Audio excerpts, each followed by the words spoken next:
Para saudara, Pastor Kampung di sini, dan selamat memasuki bulan Rosario, masa-masa terindah dan paling intim, berziarah bersama dengan Santa Perawan Maria menuju Yesus Kristus Putranya, Tuhan dan Allah kita. Dalam edisi kali ini, kita akan mencoba menjawab gugatan Protestan fundamentalis tentang dogma kebunda Allahan Santa Perawan Maria. Harus diakui bahwa dalam komunitas Protestan tradisional, dogma Santa Perawan Maria Bunda Allah bukanlah hal yang harus diperdebatkan. Bersama dengan umat Katolik, mereka mengakui bahwa Santa Perawan Maria adalah Bunda Allah. Alasannya adalah, jika Yesus benar-benar Allah, maka pastilah Santa Perawan Maria juga Bunda Allah. Akan tetapi, jutaan orang lain dalam komunitas Protestan fundamentalis tidak mau mengakui Santa Perawan Maria Bunda Allah. Keberatan terhadap dogma ini pada dasarnya ada tiga. Keberatan pertama menyatakan tidak ada di dalam kitab suci kata-kata Bunda Allah yang digunakan untuk menggambarkan Santa Perawan Maria Bunda Allah. Keberatan kedua berakar pada Lukas bab 1 ayat 43, sebuah teks yang digunakan oleh umat Katolik untuk menunjukkan dasar Alkitabiah bagi Theotokos, di mana Elisabet berseru, "Diberkatilah engkau di antara semua perempuan, dan diberkatilah buah rahimmu. Siapakah aku ini sampai ibu Tuhanku datang mengunjungi aku?" Para fundamentalis menunjukkan bahwa teks ini tidak menyebut Maria Bunda Allah, melainkan ia memanggil ibu dari Tuhanku. Perjanjian Baru menggunakan istilah Tuan, kurios, dalam konteks keilahian pada waktu-waktu tertentu, tetapi juga menggunakannya dengan mengacu pada pribadi manusia dalam berbagai konteks.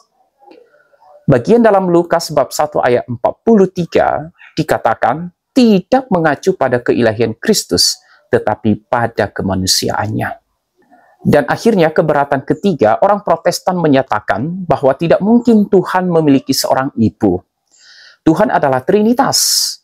Jika Maria adalah Bunda Allah, berarti dia adalah ibu dari Trinitas. Oleh karena itu, Trinitas bukan lagi Trinitas, akan tetapi menjadi Quadrinitas. Mari kita menjawab keberatan-keberatan ini dengan memulainya pada keberatan pertama.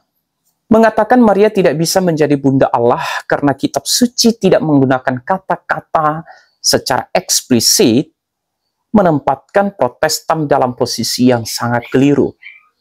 Karena konsekuensinya adalah, dengan demikian banyak doktrin Kristen yang sangat penting berdampak salah karena tidak ditemukan kata demi kata dalam Alkitab.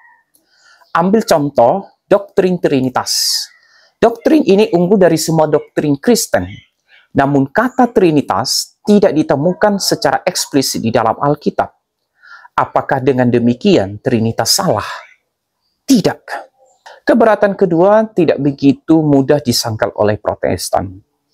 Kata Yunani kurios atau Tuan memang dapat digunakan untuk menunjukkan keilahian, tetapi juga tidak selalu digunakan seperti itu dalam konteks Alkitabiah.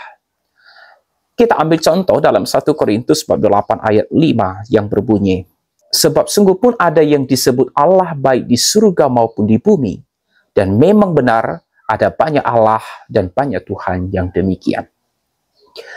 Di sini istilah Tuhan jelas tidak digunakan untuk merujuk pada keilahian. Selain itu, Kristus sendiri mengacu pada pemilik kebun anggur dalam perumpamaannya tentang penghuni rumah. Dalam Matius bab 21 ayat 33-40.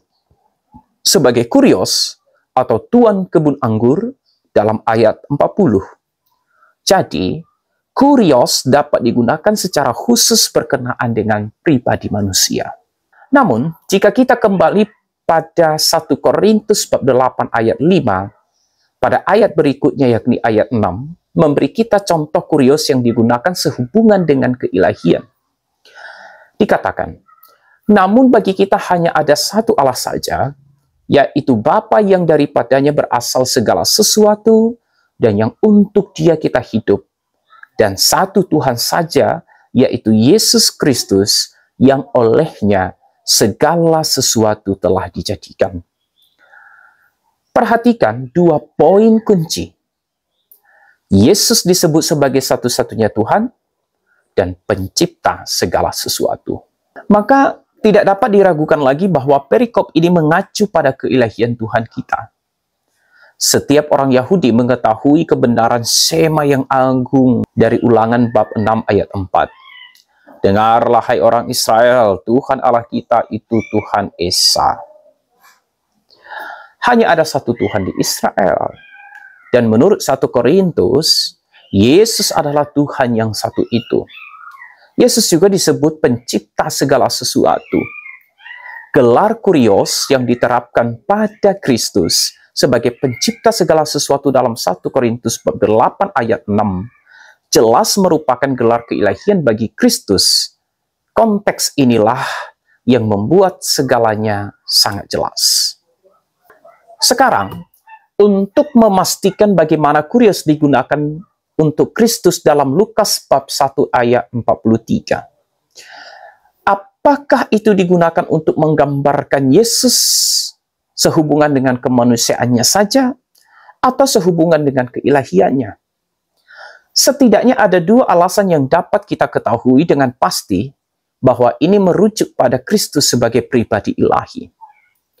Pertama, jika kita memahami nubuatan mesianik dalam Perjanjian Lama, kesimpulannya sangat jelas. Santa Elizabeth merujuk hampir kata demi kata pada teks 2 Samuel bab 6 ayat 9, di mana Raja Daud berseru tentang tabut Perjanjian Lama. Pada waktu itu Daud menjadi takut kepada Tuhan, lalu katanya, bagaimana tabut Tuhan itu dapat sampai kepadaku? Ketika Elizabeth berseru dengan suara nyaring, siapakah aku ini sampai ibu Tuhanku datang mengunjungi aku? Santa Maria di sini diwahyukan sebagai tabut perjanjian baru. Karena di dalam rahimnya bertahta Yesus, Sang Logos Ilahi. Apakah tabut perjanjian itu bahtera penguasa duniawi atau bahtera Allah yang Maha Kuasa? Jawabannya jelas. Tabut perjanjian yang lebih mulia bukanlah sebuah bahtera penguasa duniawi, melainkan bahtera Tuhan yang Maha Kuasa. Alasan kedua dan terpenting yang kita ketahui, bahwa Lukas bab 1 ayat 43 mengacu pada Maria sebagai Bunda Allah, diringkas dalam Katekismus Gereja Katolik, artikel 495. Dikatakan demikian, dalam Injil-Injil dinamakan Bunda Yesus. Oleh dorongan Roh Kudus, maka sebelum kelahiran putranya ia sungguh dihormati sebagai Bunda Tuhanku. Ia yang dikandungnya melalui Roh Kudus sebagai manusia, dan yang sesungguhnya telah menjadi putranya menurut daging. Sungguh benar putra Bapa yang abadi, pribadi kedua Tritunggal Maha Kudus. Gereja mengakui bahwa Maria dengan sesungguhnya Bunda Allah atau Theotokos. Santa Perawan Maria adalah Bunda Allah justru karena Yesus Kristus putranya adalah Allah. Dan ketika Maria melahirkan, dia tidak melahirkan satu kodrat atau bahkan dua kodrat. Dia melahirkan satu pribadi ilahi. Menolak kebenaran esensial dari iman ini, sebagaimana dinyatakan oleh Konsili Efesus pada tahun 431, berarti memutuskan diri Anda dari persekutuan penuh dengan Kristus dan gerejanya. Konsili mengacu pada nubuat Yesaya bab 7 ayat 14. Teks ini menubuatkan lebih dari 700 tahun sebelum kelahiran Kristus, bahwa Mesias akan lahir dari seorang perempuan muda, dan dia akan menamakannya Immanuel, Allah beserta kita. Nah, sebenarnya masalah besar terletak pada bagian ini.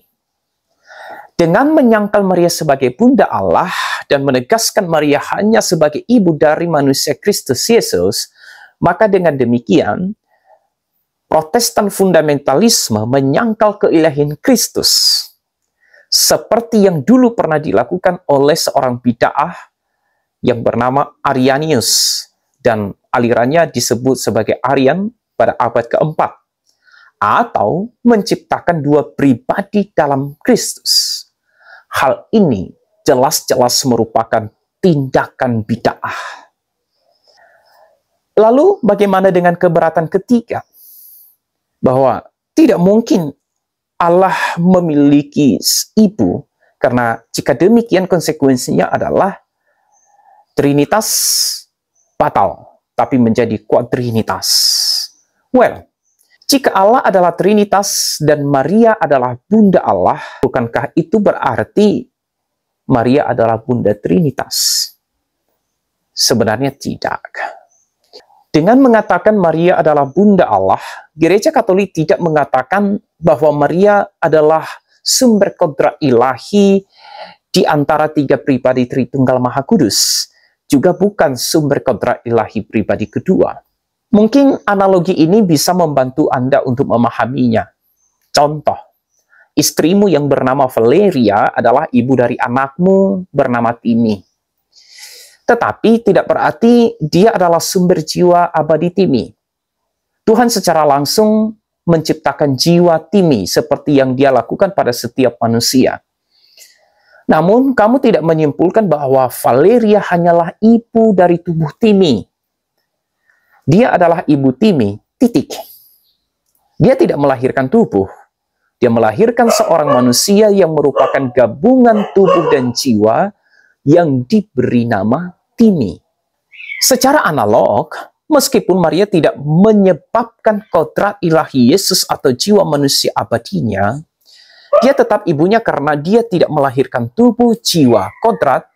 Dia melahirkan pribadi, seseorang. Dan orang itu adalah Tuhan. Para saudara, kesimpulan untuk seluruh masalah ini tidak bisa disangkal oleh kaum Protestan fundamentalis. Jika Yesus Kristus adalah satu pribadi ilahi yang kekal dan tidak dapat diubah, dan Maria adalah ibunya, maka Maria adalah ibu pribadi yang satu, abadi, dan tidak dapat diubah itu, yakni Tuhan. Kecuali karena mereka bertahan pada pendapatnya yang salah mengenai doktrin Santa Perawan Maria Bunda Allah, mereka secara langsung melawan kitab suci, dan mereka tidak layak menyandang nama Kristen. Salve.